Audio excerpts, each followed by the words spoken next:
Well, my job is to offer you an official welcome and greetings on behalf of the sponsors and the faculty, staff, and students of Antioch University, New England. I'm convinced that universities have a critical role to play and an obligation to provide forums such as this to address critical issues of the day. I would submit that climate preparedness, community resilience constitute a level of import that no other exceeds. My role is to announce a major initiative springing from this conference and to introduce New Hampshire's governor. First, what I'm announcing is a culmination of years of related experience. It's in recognition that we must prepare for all that lies ahead. We're responding to a groundswell of interest and to a growing demand for better ways of coping, in this case with climate-related change.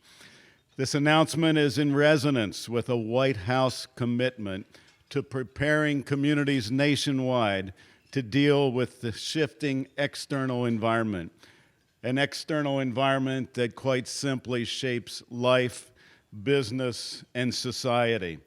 The announcement is that AUNE, Antioch University, New England, is today officially launching our new Center for Climate Preparedness and Community Resilience. The center will expand on our cutting-edge work in climate adaptation research and education and modeling, community engagement and technical assistance, sustainable development, and climate change education. The center will lead and orchestrate efforts such as conducting vulnerability assessments, developing adaptation plans, increasing food security, sustaining first responders, conducting research and modeling, facilitating stakeholder engagement, and translating science into action. The end goal of this center's efforts is to enable resilient communities through effective local decision-making regarding climate change factors and consequences. So if you would, join me in first recognizing the superlative leadership of Michael Simpson and Abby Abrash-Walton, and in celebrating the launch of this center.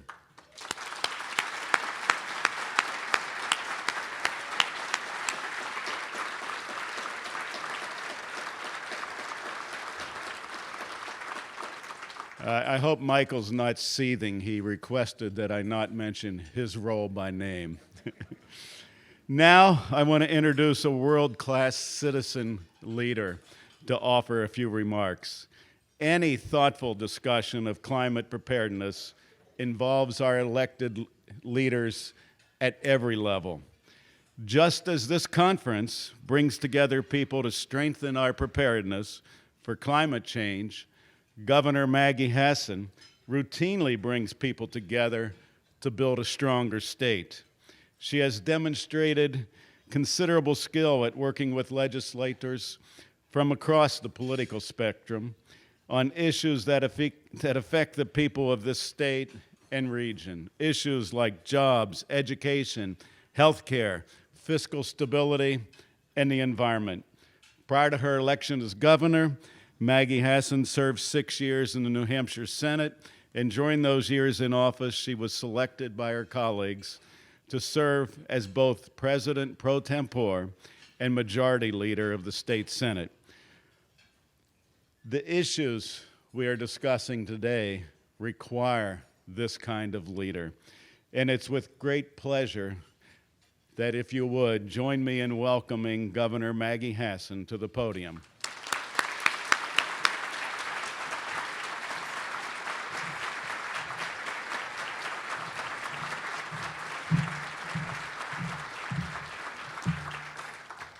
Well, thank you, President Jones and Antioch University, New England, for hosting this very important regional conference with the U.S.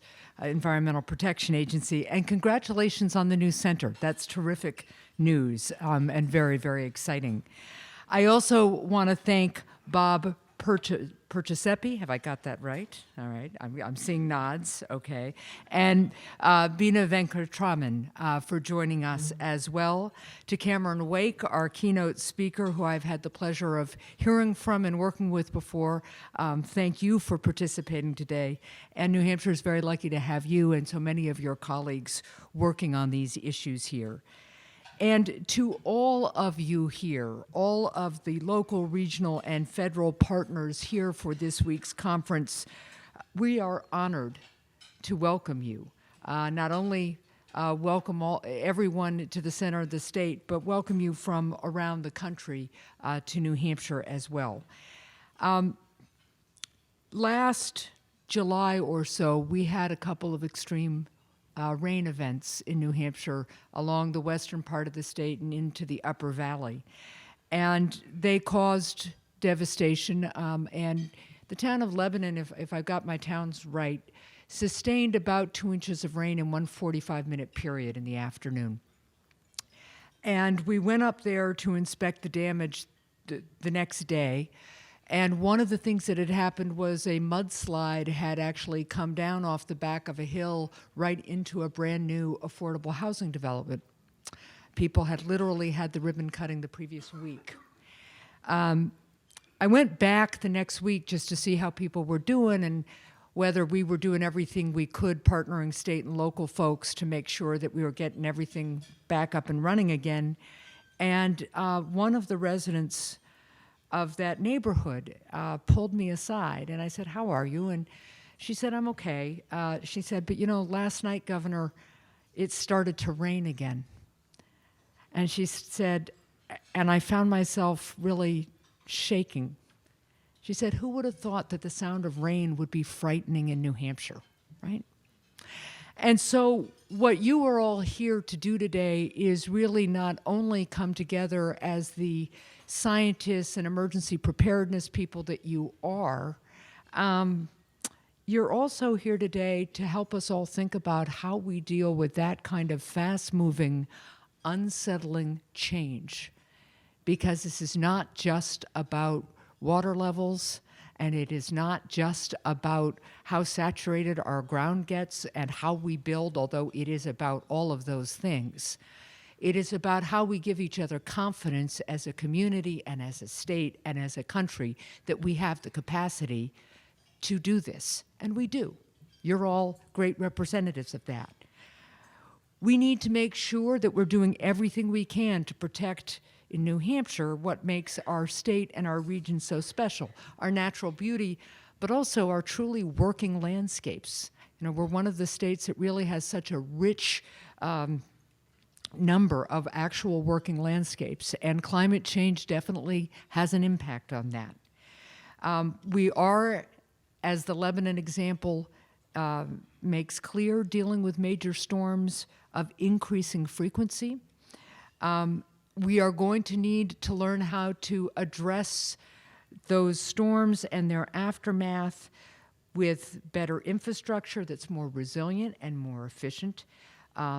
It's everything from infrastructure to even reminding people that when you drive in a snowstorm well below 20 degrees these days, salt isn't going to do anything to help, right? It is all those various layers of issues that we all have to work on today. And we have to work on it not only because it's the right thing for our environment and for our people and our communities, but it's an economic imperative too. We know that as we see more extreme natural disasters across the world, that they are damaging economies, as well as threatening people and their way of life. And we know and are seeing firsthand that a healthy environment and economic development are one and the same thing. I was proud of the work we did in the New Hampshire Senate to make us a leader in RGGI legislation. I am proud of the work we have done in investing in energy efficiency to reduce harmful emissions that lead to climate change, to generate economic growth throughout New England, to save money for consumers by reducing their energy costs, and by creating thousands of clean energy jobs. I'm glad that we are part of the ozone transport region to curb air pollution, and was very pleased with the recent Supreme Court decision that will allow us to have that kind of reciprocal relationship with our upwind neighbors that we've needed to have.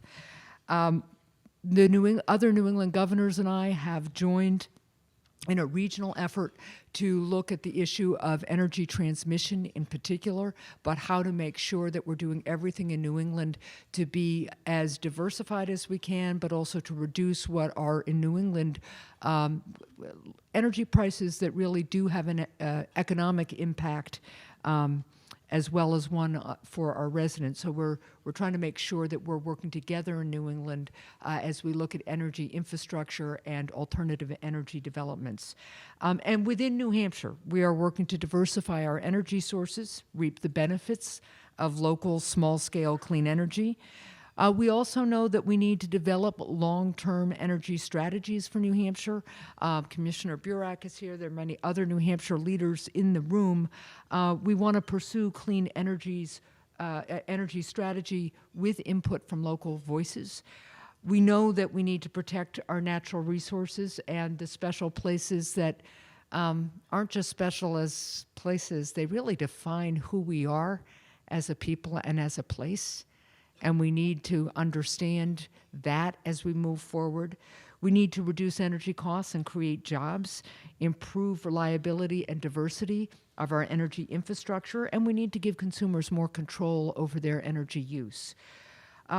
Lastly, with all of the talk about alternative energy sources and clean energy jobs, all of which is really important, we can't lose sight of the fact that if we focus on conservation and energy efficiency, we'll be focusing on the cleanest and cheapest fuel that we actually have.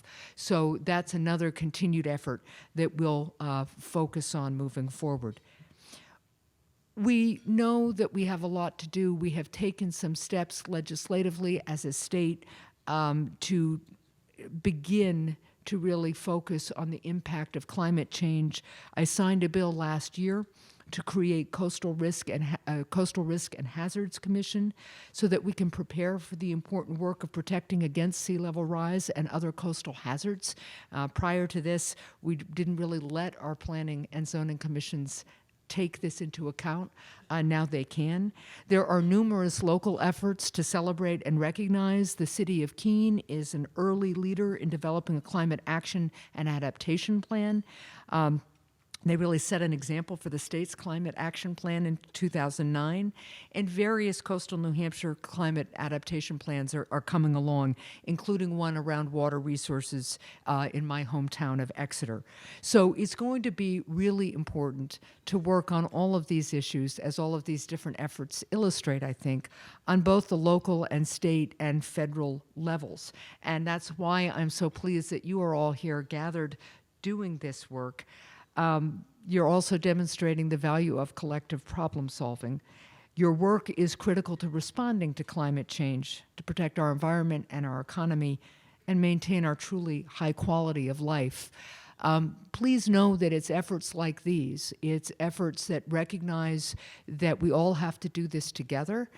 It's efforts that recognize, in the middle of a neighborhood that's just been hit by a mudslide, that maybe we can get federal and state people to work a backhoe together and just take care of somebody's problem right away. I mean, it's that kind of coming together, breaking down silos, and recognizing that we are all going to have to do this together to make progress. That is what you're representing today. I also have a feeling that I'm looking out at a room full of people who not only do this kind of work, but do about 1,000 other things for their communities, whether it's coaching a youth team or helping a neighbor's kids with whatever their challenge is, getting your own families through the evening with homework done and all that kind of stuff. I know how busy you all are. I know how challenging the work you all do is. Please know how inspiring it is to be here and seeing all of you really committed to moving us forward in a way unique to our state, and for those of you outside of our state, our country, so that we can continue to be economically strong, environmentally responsible, maintain a high quality of life that has made us who we are, and really set an example for the rest of the world. I thank you very much. Good luck with your work. Take care.